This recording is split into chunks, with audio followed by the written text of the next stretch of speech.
मित्रांनो, जय भीम मैत्रिणींनो, काय म्हणते तुमची रक्षाबंधन? काही चाललंय? मग भावाने तुमची साडी, तुमचे कपडे, तुमच्या मुलांना किंवा तुम्हाला साडी घेतली असणार खूप छानपैकी.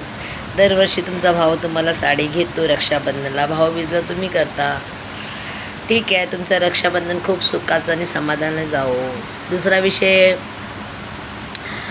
तुम्ही असं विचार करू नका की तुमचे आईवडील नाही आहे त्या घरामध्ये, तर आपण रक्षाबंधन करायला भावाच्या घरी कसं जाणार. ते भावाचं घर नाही आहे, हे तुमचं स्वतःचं आहे, बल्कि तुमच्या आईवडिलांचं आहे. तुमच्या आईवडिलांचं घर आहे, याचा अर्थ झाला तुम्ही अर्धे हिस्सेदार आहात त्या घरामधले.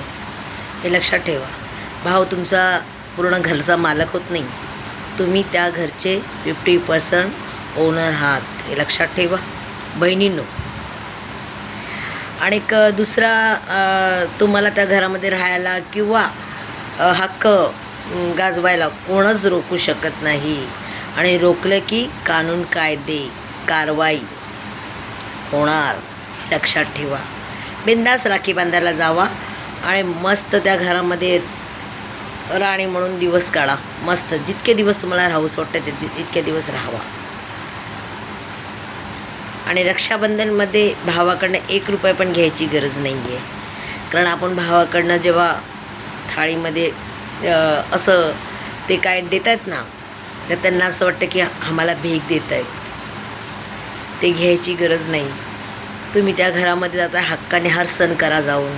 तुमच्या आईवडील नसेल तर काय झालं, तुमच्या आईवडिलांचा साया, हे घर आईवडिलांनी केलं आहे आणि आईवडिलांचा साया त्या घरामध्ये असतो आणि तुम्हाला तोच आशीर्वाद भेटणार. अच्छा, म्हणून बिंदास त्या घरामध्ये जाऊ शकता आणि हे तुमचं हक्काचं घर आहे, हे लक्षात ठेवा. भावानी घर कमवलेलं नसतं किंवा त्या वहिनीनी घर कमवलेलं नसतं. ते वहिनीनी कुठल्या माहेरीवरनं आणलेलं नसतं घर. ते कळलं का? तुमच्या आईवडिलांनी कमवलेलं असतं ते घर. जेवढा तुमचा भाव अधिकारी असतो तेवढे तुम्हीसुद्धा त्या घराचे अधिकारी असतात. आणि मान दिलं तर रक्षाबंधनचा घ्या, नाहीतर असू दे, काय फरक नाही पडत. रक्ताचे नाते कधीच तुटत नाही. चाहे रक्षाबंधन करूया किंवा ना करूया, भाऊबीज करूया किंवा ना करूया, काय फरक नाही पडत. तर रक्ताचे नाते कधीच तुटत नाही. काय म्हणता पब्लिक? जय भीम.